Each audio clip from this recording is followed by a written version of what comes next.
Assalamualaikum warahmatullahi wabarakatuh.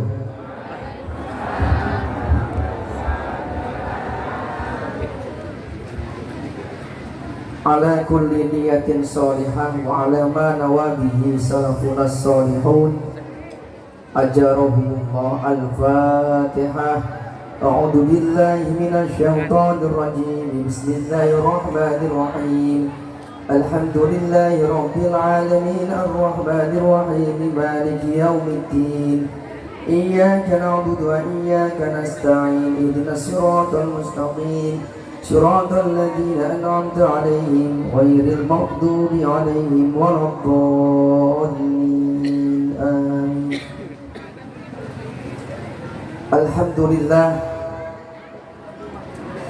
Alhamdulillahi wa kafa wassalatu wassalamu ala sayyidina Muhammadinil Mustafa wa ala alihi wa sahbihi ahli sidqi wal wafa. Qala rabbi shrah li sadri wa yassir li amri wahlul 'uqdatam min lisani yafqahu qawli. Amma ba'du.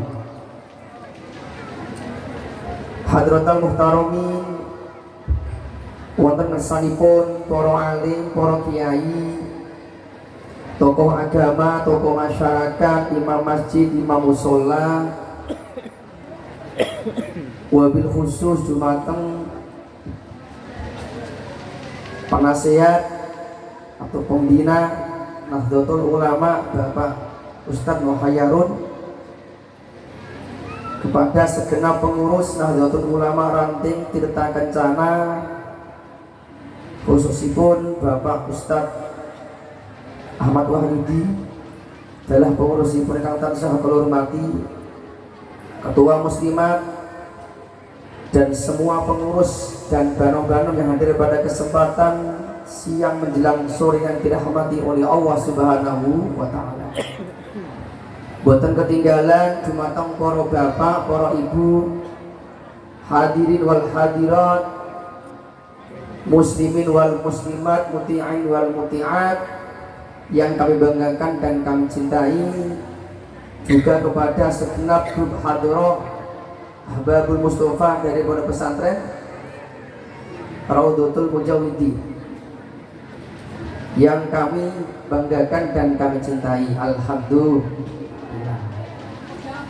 Sepindah monggo wonten kesempatan sonten menika kita sareng-sareng memanjatkan rasa syukur kita dumateng Allah Subhanahu wa taala atas limpahan nikmat taufiknya kepada kita, sehingga meskipun suasana hujan kados mekaten Bapak Ibu boten menghalangi niat kita, boten menghalangi semangat kita hadir wonten menika majelis.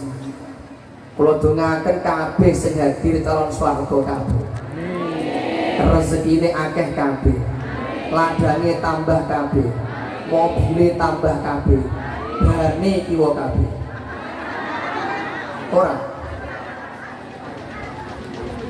Mugi-mugi napa ingkang dados hajat lan kebutuhan kita dikabulkan oleh Allah Subhanahu wa taala. Amin Allahumma amin. Salajengipun salatullah wa salamuhu li nabiyina wa habibina wa syafi'ina wa qudwatina sayyidina wa maulana Muhammadin sallallahu alaihi wasallam bi qauli Allahumma sholli ala Muhammad wa ala ali sayyidina Muhammad, dengan harapan kita semua tergolongkan sebagai umatnya yang akan mendapatkan syafaat besok di hari kiamat. Amin ya rabbal. Niki sampun jam 4 lebih 6 menit rampung jam itu. Aman Bu, maghribe jam 6:30. Mulai jam 5 kok nggih. Ngaji hukumnya wajib. Jadi keri-keri sithik mboten Mas, alas seperti dereng masuk waktu haram apa nggih. Ma'asyiral hadirin wal hadirat rahimakumullah. Pada tahun 2013 atau sebelumnya 2010 kalau nggak salah itu, ada namanya pertemuan ulama internasional atau namanya OKI. pertemuan ulama internasional yang waktu itu diadakan di negara Yaman di Hadramaut. Lan delalah sing diutus saking Indonesia menika ada dua tokoh ulama dari Indonesia. Setunggal Mbah Sahal Mahfud, nomor dua nak boten sang itu Yahya Khalil kalau nggak salah nggih. Berarti sinten namine niku Katib Am tahun kemarin siapa saya lupa itu. Itu yang mewakili berangkat ke Yaman untuk mengikuti Oki itu. Nah, salah satu di antara yang dibahas dalam Oki tersebut itu mempertanyakan kenapa di Indonesia ini yang terdapat berbagai macam aliran, yang terdapat berbagai macam agama, yang terdapat berbagai macam partai, tetapi rakyatnya selalu kondusif dan rukun sejahtera. Betul. Sak nakal-nakal teng Indonesia ini Pak Bu, sak konflik teng Indonesia, sak rame-rame teng Indonesia niku mboten bakal mengarah kepada pemberontakan separatis di antara mereka. Niki yang menjadi pertanyaan, kenapa di Indonesia seperti itu? Sedangkan kita lihat di negara lain di Timur Tengah, di Yaman, di Mesir, di Sudan, di Libya, bahkan di Tunisia sekalipun, sedikit ada gesekan, sedikit ada konflik, sedikit ada masalah, maka berujung kepada pemberontakan separatis di antara kelompok-kelompok tertentu. Pada tahun 2011 niku di Yaman itu terjadi konflik antara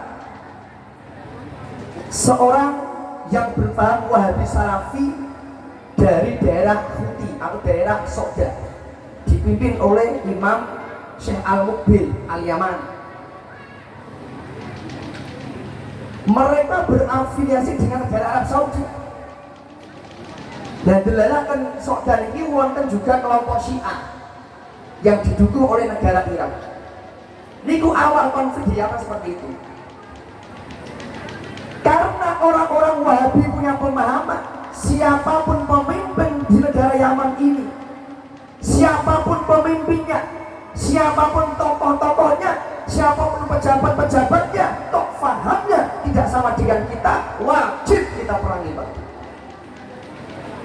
Sehingga ketika terjadi Houthi berkuasa di negara Yaman, mengalahkan pemerintah yang sah bernama Abdullah Soleh, presiden selama 32 tahun, lalu orang-orang dari Wahabi menik Salafi menikah boten terima, membuatlah gerakan separatis, memberontak pada tahun 2011 sampai saat ini Yaman masih bergejolak perang antar saudara.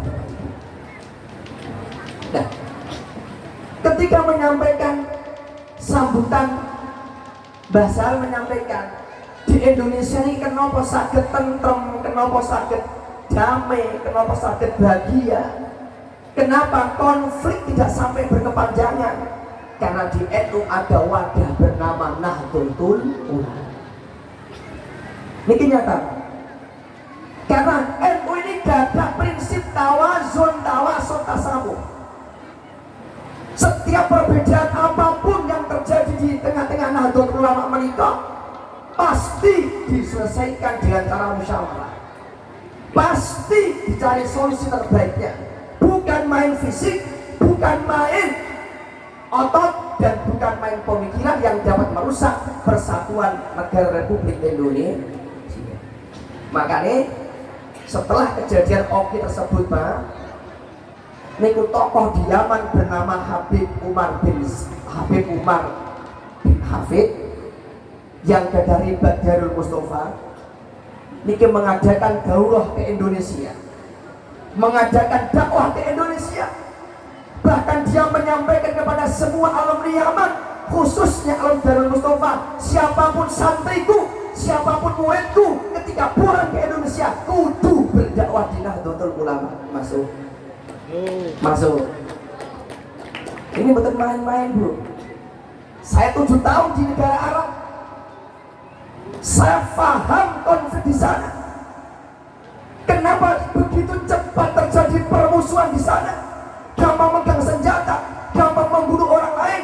Di Yaman 1 tahun terjadi konflik tersebut, 100.000 nyawa melayang Bapak Ibu. Apa kaget? Di Arab itu bebas senjata. Di Arab menikah bebas pakai senjata api, bebas. Setiap orang itu enteng AK-44 biasa.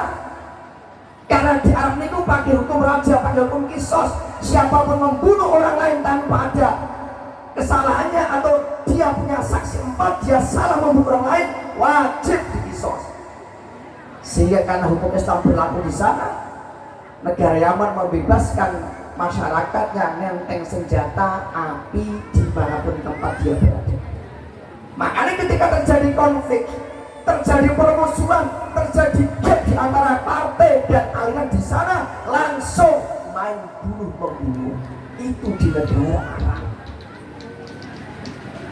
Makanya kalau suwun Bapak Ibu saya itu pesannya Habib Umar tadi, monggo kita cekoli saya itu.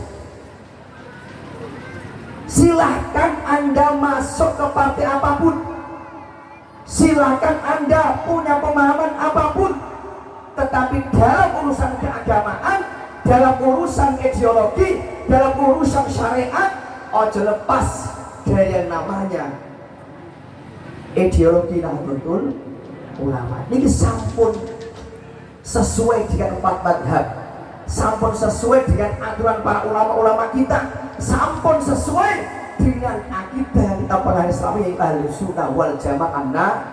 Dia amin Allahumma amin. Sholli wa sallim daiman ala amana sholli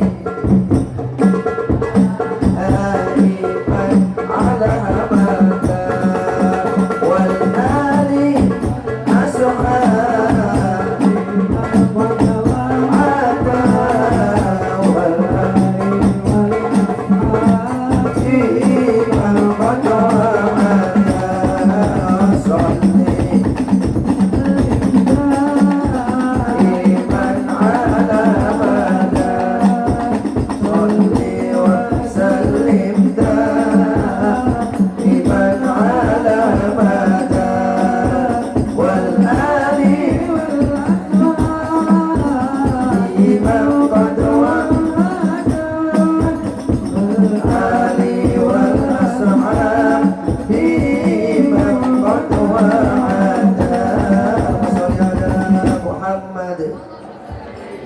Ibu tak terus kemana pun setelah kita niki paham bahwa boten wonten organisasi yang paling sayang kedah kita ikuti kejaba Nahdlatul Ulama, maka kita kedah memahami salah satu di antara tujuan NU didirikan oleh para ulama kita adalah waktu itu di Arab Saudi terjadi pergolakan politik. Said Syarif, penguasa Saudi waktu itu yang fahamnya Ahlussunnah wal Jamaah Nahdliyah, yang membolehkan ziarah kubur, yang membolehkan manakibah, yang membolehkan matang puluh dino, pitung dino, itu asalnya NU tulen Ahlussunnah wal Jamaah Sunniyah. Begitu Muhammad bin Abdul Wahab niki membantu pergerakan Raja Saud untuk memberontak kepada Said Said yang mau, akhirnya Said Said kalah berperang, kemudian Saudi Arabia dikuasai oleh Raja Saud yang mau, dulu bernama Hijaz. Begitu Raja Saud berkuasa, dirubah menjadi Saudi Arabia, diambil dari atas Saud seudut dari orang yang bernama Sultan tadi itu. Dan setelah dia berkuasa, mulailah bibit-bibit perpecahan di antara penduduk Saudi Arabia, yang waktu itu di Saudi ini ada sekitar 5.000 pelajar Indonesia ngaji di Arab Saudi. Di antaranya adalah ada Syekh Yasin Al-Fadani, wonten Syekh Mahfud At-Turmusi At-Tarmasi, wonten Syekh Nawawi Al-Bantani, wadah ulama-ulama Indonesia yang belajar di Mekah, menjadi pengajar di Mekah, mendakwahkan Ahlussunnah wal Jamaah. Begitu Raja Saud berkuasa, Bapak Ibu, mereka punya wacana, punya rencana, apapun situs-situs di Arab Saudi yang dijadikan oleh orang-orang Islam sebagai pemuja kesyirikan, dianggap disembah, dimuliakan, diagungkan oleh mereka, dihancurkan satu persatu. Inna lillahi wa inna ilaihi raji'un. Nah, jenengan Bapak Ibu adalah sejarah tentara Nabi ini. Di dekat di dekat napa niku sofa Marwah, dekat Marwah iki, itu kan ada niku. Itu dulu itu ada namanya Baitul Khadijah. Ketika Khadijah niki nikah karo Nabi Muhammad sallallahu alaihi wasallam, niku gak ada orang alit teng dekat Ka'bah, teng dekat Marwah niku.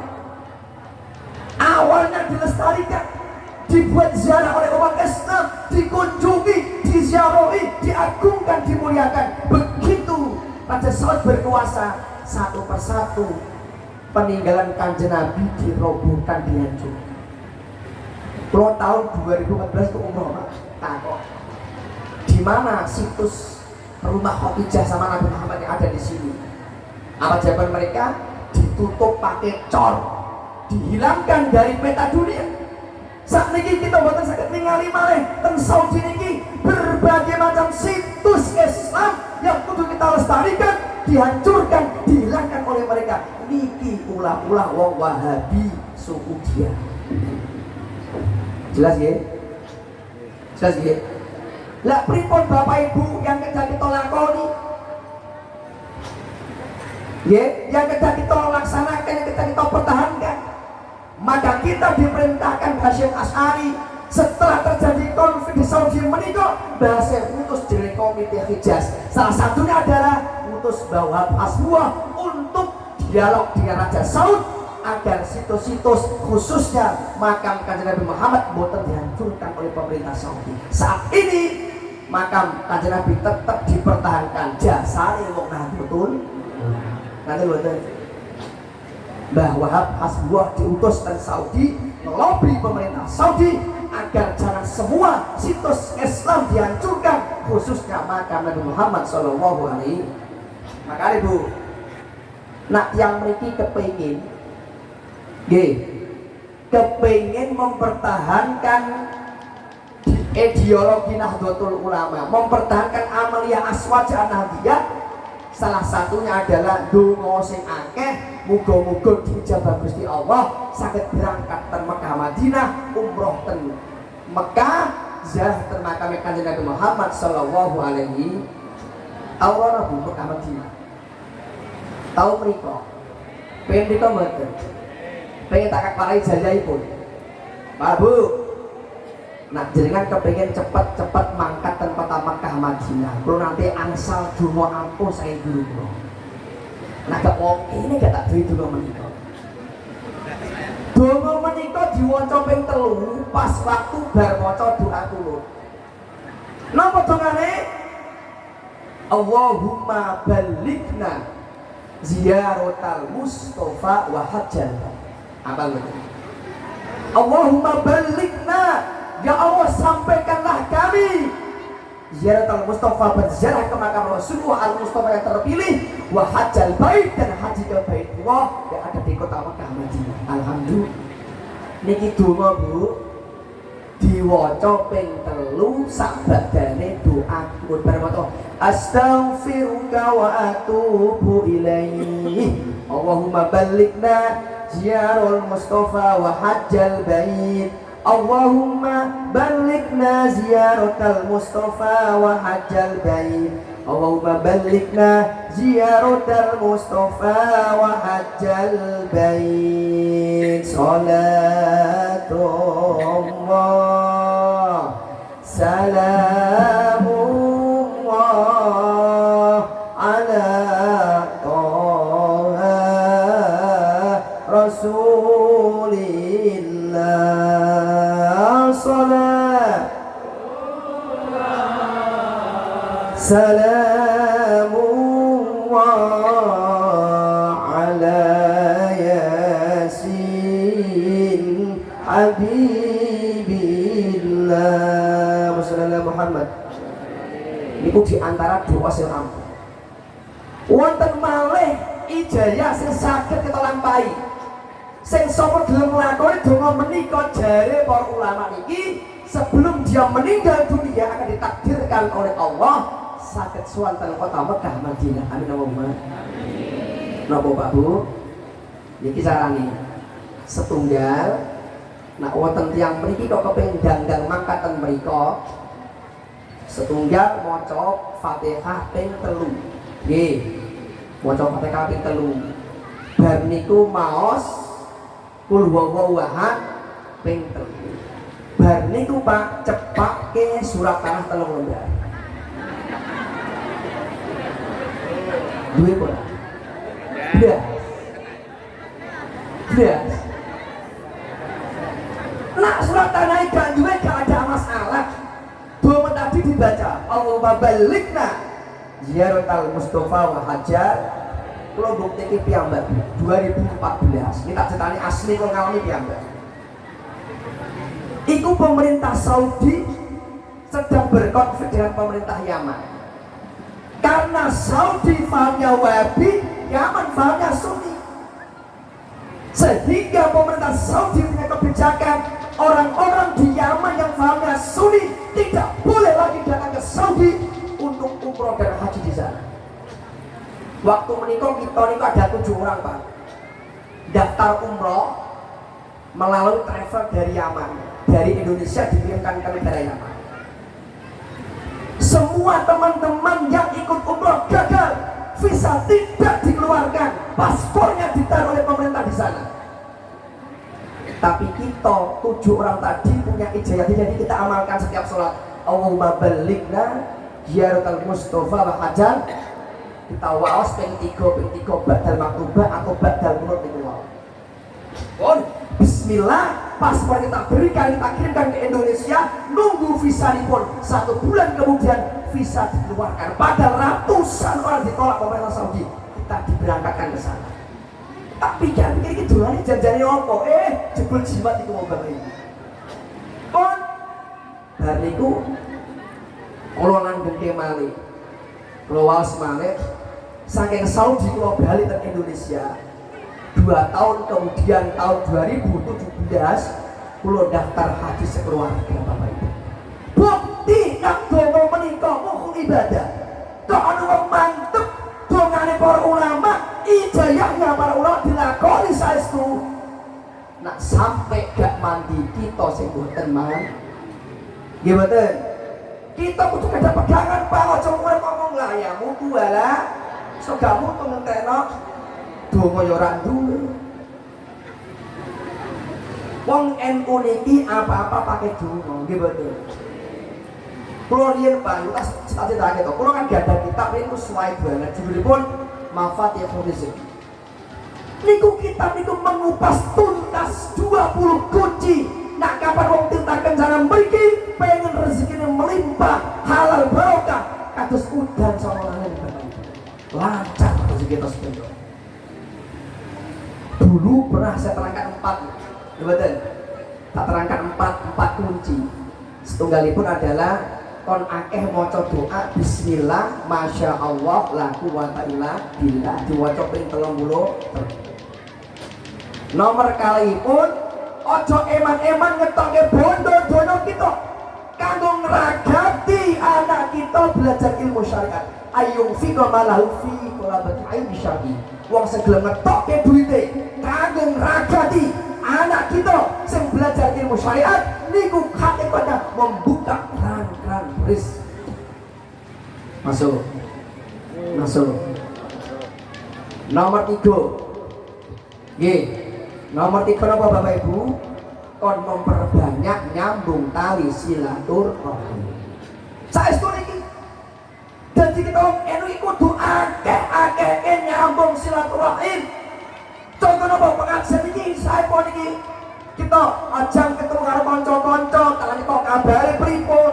Niki salah satu kunci membuka rezeki. Kok ana wong kok anti yasinan. anti maulid dan anti pengajian berarti tidak punya tali silaturahmi. Ana mboten dulu. Ana mboten tiyang mriki sing anti asinan, sing anti tahlilan, sing anti teko pengajian, sing anti manakiban, sing anti dikir bagi wonten. Wong yo teko. Jebak warna apa kira-kira iki?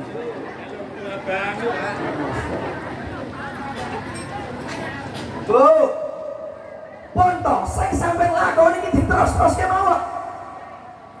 Ampun khawatir, ampun takut. Kula pas balik ini kok dititipi kitab saya saking Yaman, Bu. Judulipun Intabi Dinuka Khotir, Dinuka fi Khotir. Berhati-hatilah, ingatlah, hati-hati sampai kabeh agamamu dalam bahaya.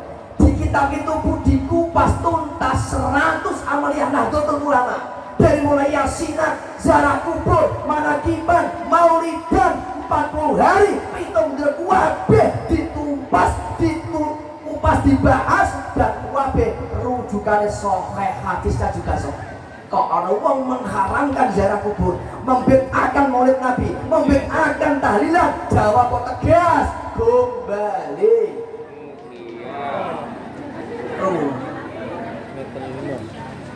Maksud diladeni bukan manfaatnya, Bu.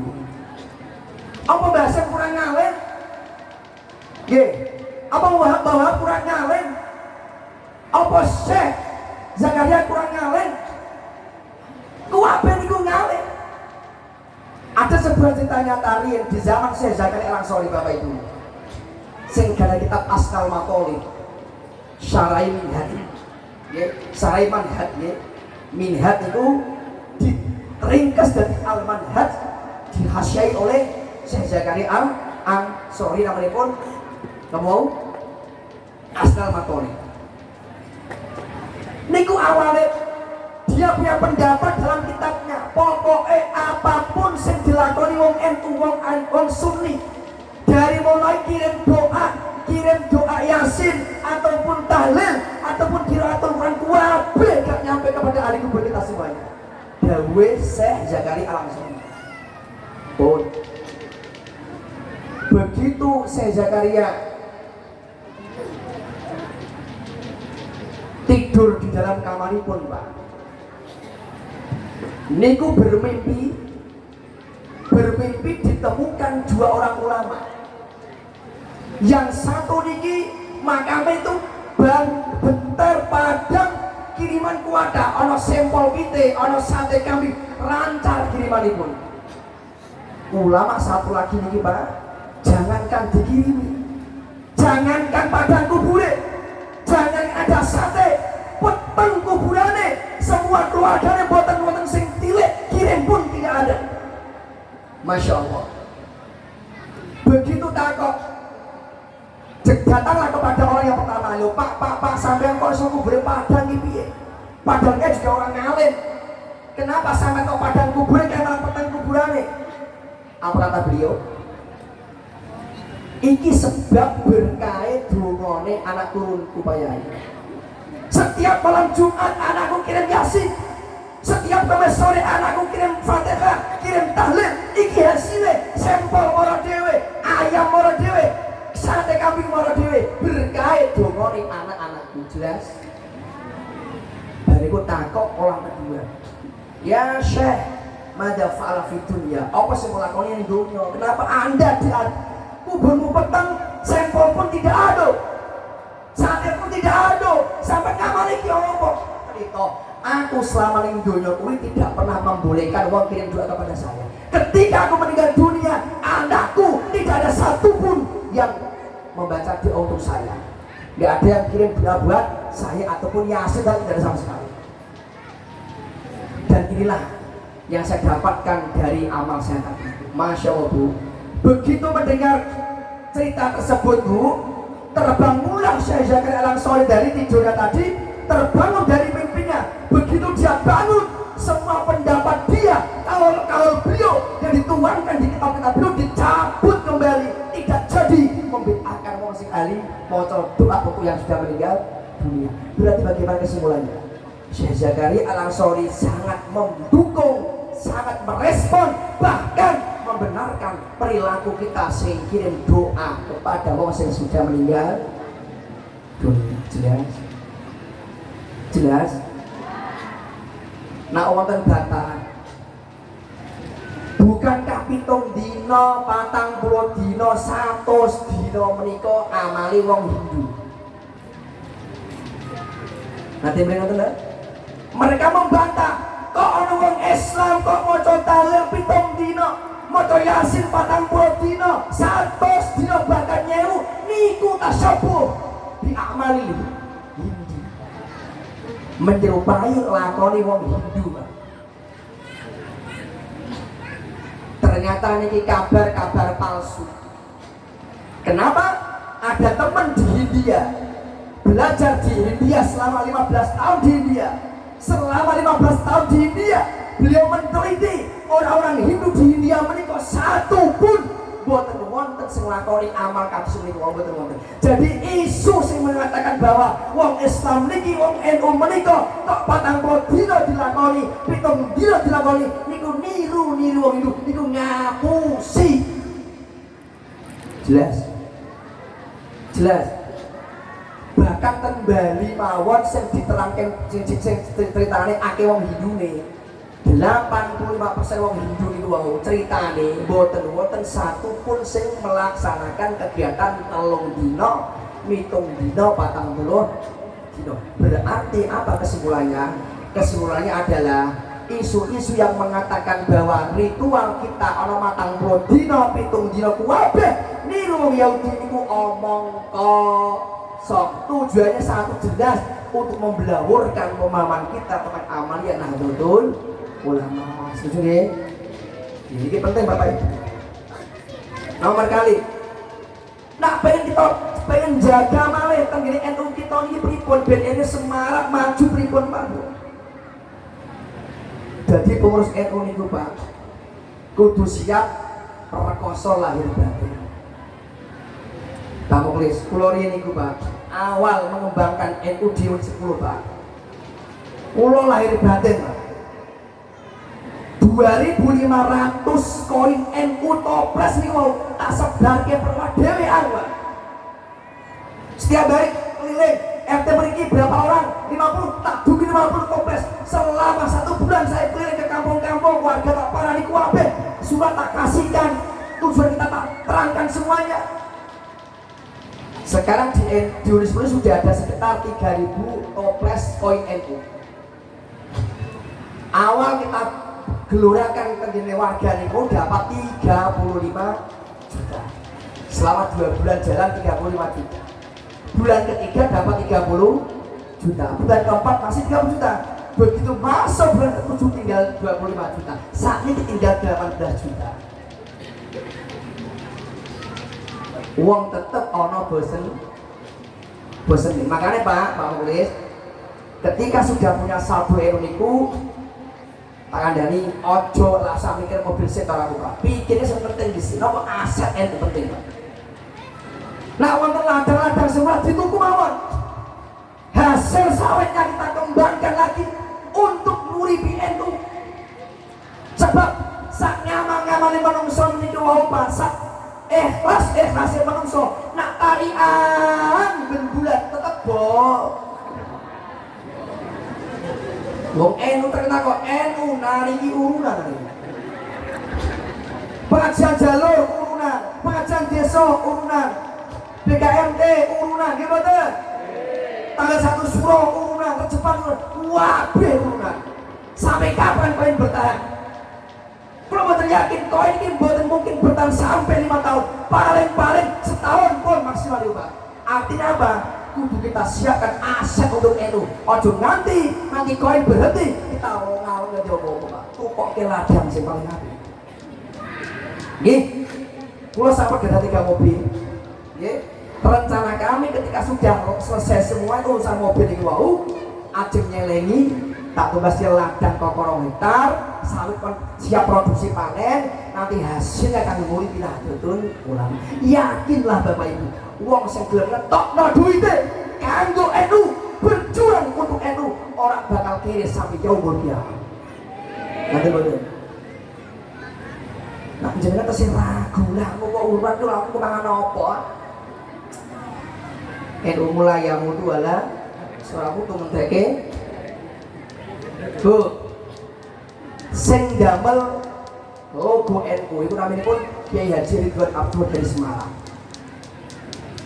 Sebelum dia meninggal ngomong itu, kok ono wong pengurus NU ataupun non pengurus NU gelem khidmah di NU, gelem ngrumati NU, gelem berkorban demi NU, gelem beringkong kanggo NU ketika hal seperti ini. Nak kapan uripe kok tersia-sia, nak kapan rezekine kok angel, mangane kok angel, nak aku urip tuntutlah aku, nak aku mati obah bagi paton sing dawuh Baridwan Abdullah. Niki saestu bocah kowe saestu. Kula total Pak Jen, kula total boten main-main. Anggere muni berangkat udah pun saya lawan. Kula niki damel kegiatan hal lain Pak. Pun seminggu melampah, wingi niku dinten Sabtu acara lomba-lomba hala. Ada lomba pas muslimat, ada lomba LCC aswajaan, ada lomba apa mau jebat-jebat aswaja. Hari ini semaan Quran arwah masal sudah mendapatkan 3.500 arwah. Sing ajeng nyumbang monggo, misalnya aku arwah 5 Pak nyumbang 10.000, monggo kita terima. Bar niku mangke bar tawe obor keliling kampung sampai lokasi pengajian. Malam yang istighosahan, kemudian napa mau tumpengan, besok siang baru pengajian itu. Mari kita kenalkan NU di tengah-tengah masyarakat kita, Pak. Saestu. Saat ini zaman luar biasa pun kacau di mana-mana. Di setiap tempat sudah masuk berbagai macam aliran. Gimana? Ini dikepung Pak, dikepung kata aneh-aneh. Murid 5 nggih caket nggih. Ujung jalan 5 kan jalan murid 2 jalan 5 tembus mriki caket kok. Niku sampun terbuka, sampun transparan, berdakwah, bahkan santri sing wedok niku lho Pak, sampun dipindah ke Serdang. Jalan 18 murid 1 tembus Serdang, sudah ada 50 santri perempuan pakai cadar semuanya. Dipahami? Kita ber-NU menika ojo salah kaprah. Ora kabeh sing bercadar mesti teroris kabeh. Madzhab Syafi'i itu ada 2 pendapat, namanya kaul qadim dan kaul jadi. Apa itu kaul qadim? Pendapat Imam Syafi'i yang disampaikan di Baghdad Iran. Yang kedua kaul jadi, pendapat Imam Syafi'i yang disampaikan di Mesir Kairo. Imam Syafi'i mengatakan ketika ada perempuan di luar sholat, maka auratnya adalah menutup semua anggota badan tanpa terkecuali. Makanya Imam Syafi'i mengatakan cawe itu wajib pakai Bang Bu, orang kabeh sing bercadar teror. Bahkan nah kita belajar madzhab, pendapat yang paling kuat menikah pendapat yang pundi, pendapat yang mengatakan bahwa cawe itu di luar sholat adalah menutup semua anggota badan tanpa terkecuali, kecuali sholat. Buka wajib sama telapak tangan tidak apa-apa. Di luar sholat wajib pakai cadar. Makanya di Mesir pakai cadar, di Arab Saudi pakai cadar, di Yaman pun pakai. Nah terus yang kita tanyakan bagaimana? Loh, kenapa Pak di Indonesia kok nggak pakai cadar Pak? Di Indonesia menikah mengikuti pendapatipun Imam Ar-Rafi. Dalam istilah madzhab Syafi'i itu Pak wonten jenenge mujtahid mutlak. Ada mujtahid wujud, ada ashabut tarjih. Ada 4 orang ulama dari madzhab Syafi'i yang gadah titel ashabut tarjih. Siapa mereka? 1 Imam Nawawi, 2 Imam Rafi'i, 3 Imam Ar-Romli, 4 Ibnu Hajar Al-Haytami. Imam Rafi'i mereka dalam kitabnya mengatakan kalau ada perempuan di luar sholat maka boleh membuka telapak tangan sama wajah ibu. Ini yang kita ikuti selama ini. Artinya bagaimana? Kalau kita sudah tahu perbedaan pendapat di antara ulama, melihat ada perempuan pakai cadar, ojo langsung disalahno. Iku bagian dari pendapat Imam Syafi'i. Jelas? Kenapa ini saya sampaikan? Ben jenengan orang kaget. Kok dapat rezeki berangkat sama ke Madinah, roh cadar, teroris, kafir. Bahaya, Bu. Jelas. Yang kedua, cara beragama kita ini kedah kita lurusake malih, kedah kita berikan penjelasan lagi. Ada sebagian masyarakat kita niki Pak Bu, punya pemahaman kalau sholat perempuan kok tidak pakai ilmu kena tidak sah sholat kita. Gimana? Bu, kadang kalau kudu guyu. Dalam Islam menikah tidak ada aturan kudu pakai rukoh ketika sholat. Mukena itu tradisi daerah ASEAN. Orang Malaysia pakai mukena, Indonesia pakai mukena, Thailand pakai mukena. Begitu Anda masuk ke Maroko, masuk ke Turki, masuk ke Yaman, gak ada tuh rukoh. Jadi ketika perempuan itu sholat pakai gamis, kemudian menutup kaos kaki dengan kaki ditutup dengan kaos kaki, takbir, susah sholat itu. Sah. Yang penting nutup aurat kejaba wajah sama telapak tangan. Ya, turun ki umroh ki berkali-kali. Agar masuk Masjidil Haram meniki, masya Allah, wong Indonesia ribetnya luar biasa. Nonton tas, nonton aqua, nonton galon, ngadai ada Zamzam, iki ana rukoe barang, ribet. Wes meh salam dengan awal dan rupane sebenarnya kok. Ojo digawe angel kita beragama itu. Sing penting pakai gamis, pakai jilbab ditutuke napa niku? Dagunge, kemudian kaos kakinan ditutup telapak tangan sing atas. Sudah selesai sah sholat kita. Tidak wajib pakai mukena. Niki ada tradisi, boten kewajiban syariat. Jelas? Ben kita gak ada pemahaman nak make mangkat umroh haji ora usah ribet kudu nggawa mukena. Angger haji umroh nggih Pak, nggih. Haji iki ketok putih-putih. Oh, Indonesia. Indonesia ya. Allah, Gus. Di sini. Bar niku, Bu. Ya Allah. Wong Indonesia kadang ngetoke desane bareng. Niki umroh niki di depan Ka'bah, foto selfie niki sampai ke toko tangi bojone. Putin rawang. Padahal wong Turki pakai gamis hitam, wong Afrika pakai gamis hitam, siapapun pakai gamis hitam. Indonesia ini ketok-ketok ya bang, ngetoke kadang-kadang ngetok baju seketat dan seterusnya. Dalam beragama niku ampun digawe aneh. Nggih. Wong NU menika identis dengan tasawuf, dimudahkan oleh Allah, dimudahkan oleh para ulama. Yang penting tidak melanggar syariat, tidak melanggar aturan agama, monggo dilampahi meskipun itu kaul-kaul dhaif. Betul masalah. Malih iki ada di sekitar kita, Pak. Nah, kapan ana wong iki gadah damel nikahke anake. Bisa kita hitung, anaknya dipajang dari pagi sampai sore. Berapa persen nganten sing dipajang itu belum sholat duhur dan asar? Berapa persen? Angger masa duhur dok, sholat dok, wedak kumpul untor Bu. Sing bapaknya juga sama, wes pakai baju necis, ibu di make up salon. Begitu tamu pada datang, waktu sholat asar masuk orang yang sholat. Kenapa? Karena mereka ngabuti wedak sing imploh. Waduh gini gak kira-kira ini. Bagaimana mungkin gak ada anak yang soleh-soleh kak? Keluarganya samawa, sakinah, mawaddah warahmah. Kalau dalam praktek ritual kita dicampur kemaksiatan kita, betul? Nikah sunat, ninggal sholatnya, dosa gede wajib ditinggalkan. Pripun solusinya Pak?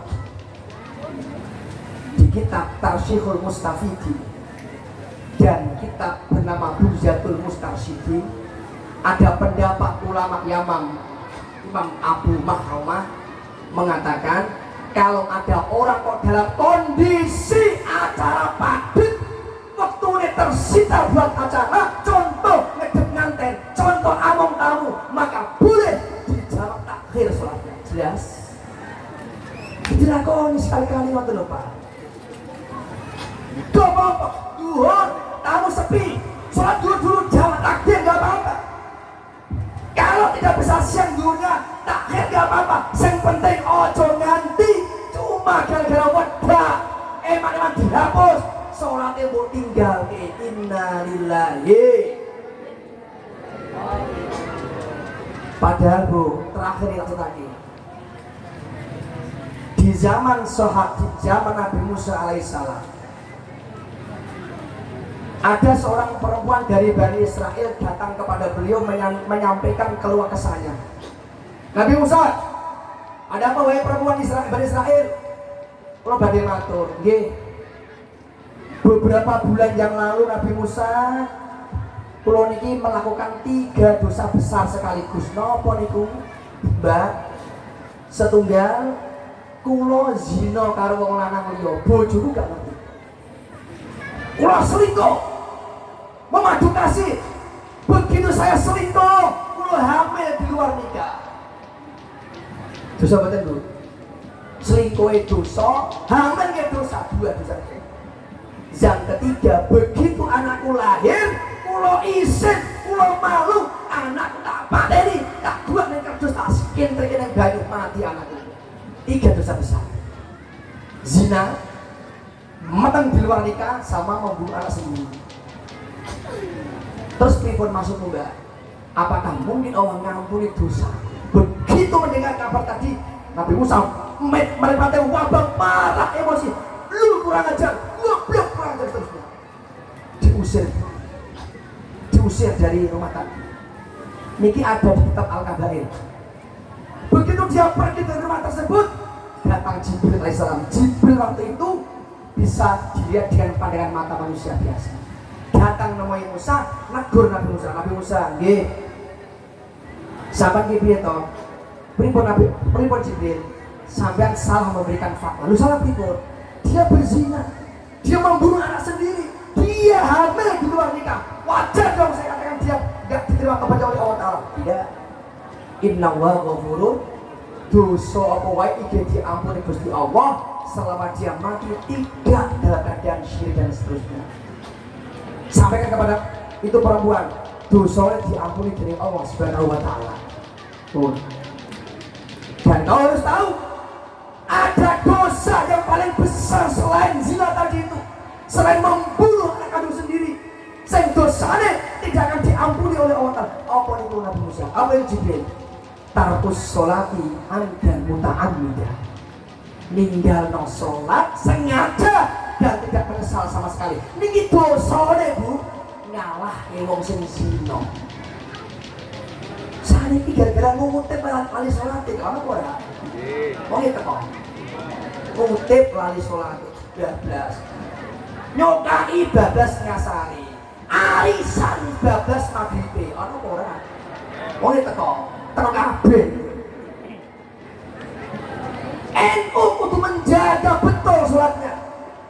Lagi Nabi Adam, Nabi Sulaiman alaihissalam. Satu ketika sedang rumati jaranipun Pak, ada sekitar 1000 kuda dirawat oleh Bu, dikasih makan, dimandikan dan seterusnya. Pun begitu sibuk ngurusi jaranipun, Nabi Sulaiman lali sholat asar, bablas sampai maghrib. Begitu andar maghrib datang, dia sadar, ya Allah, aku belum nasaran. Begitu menyesal dia sampai nangis gulung-gulung. Lalu dia nangis, ya Allah, demi Allah, aku menyesal tarikul asri ya Allah, aku menyesal dengan ngasar ya Allah.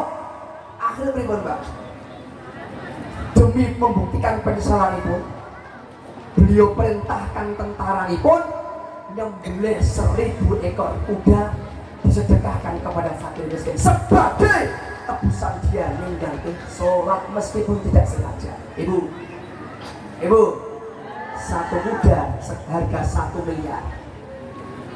Pada dia tinggalnya karena lali sibuk kerja ngurusi kuda, tapi dia menyesal akhirnya bagaimana disedekahkan semua daging kuda tadi. Kalau satu kuda dengan 1 miliar, saya udah 1 triliun dia keluarkan hanya untuk ganteni sholat sing ditinggalkan karena lupa. Masya itu kan buatan ngoten wis lali pun apa lali sengaja pun biasa kok. Allah iki ora ngasap tetangga, iki ora maghrib depan malaikat.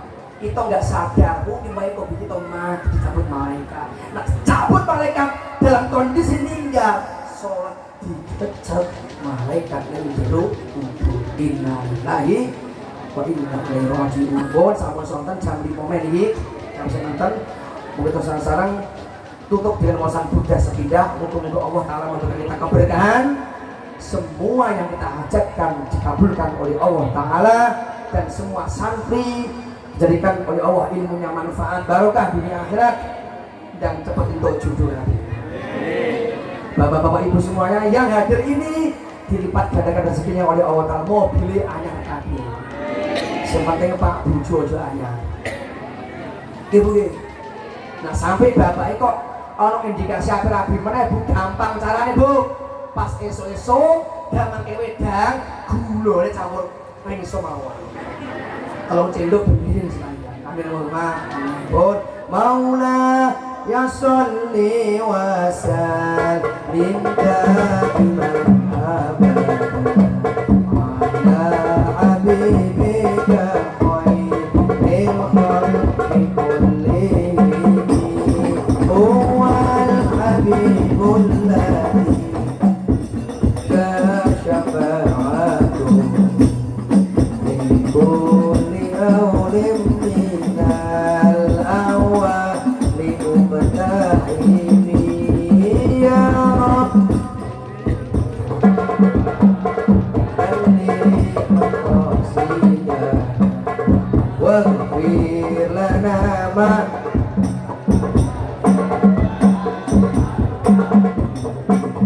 ya arhamar rahimin ya arhamar rahimin ya arhamar rahimin farid alal muslimin maula wa sallim daiman abadan ala habibika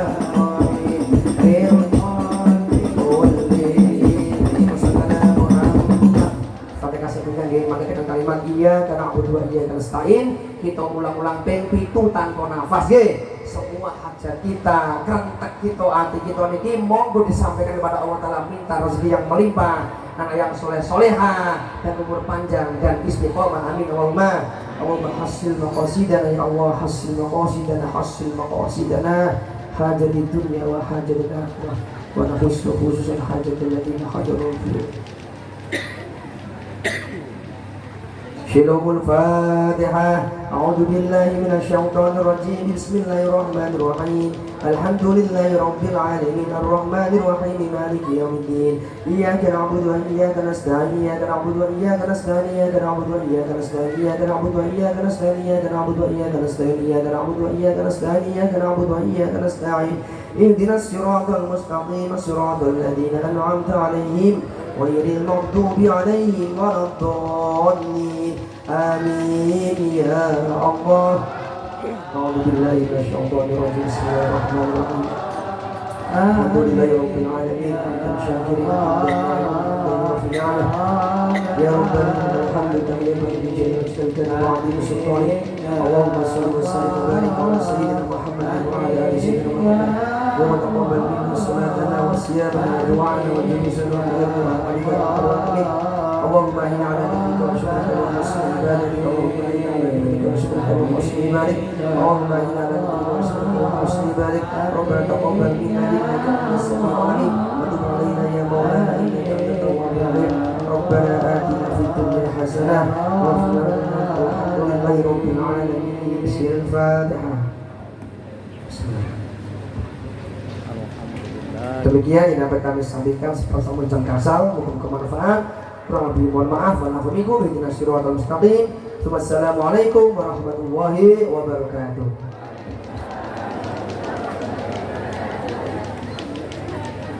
Acara selanjutnya penutup. Mari kita tutup acara pada sore ini dengan bacaan takbir. Alhamdulillah.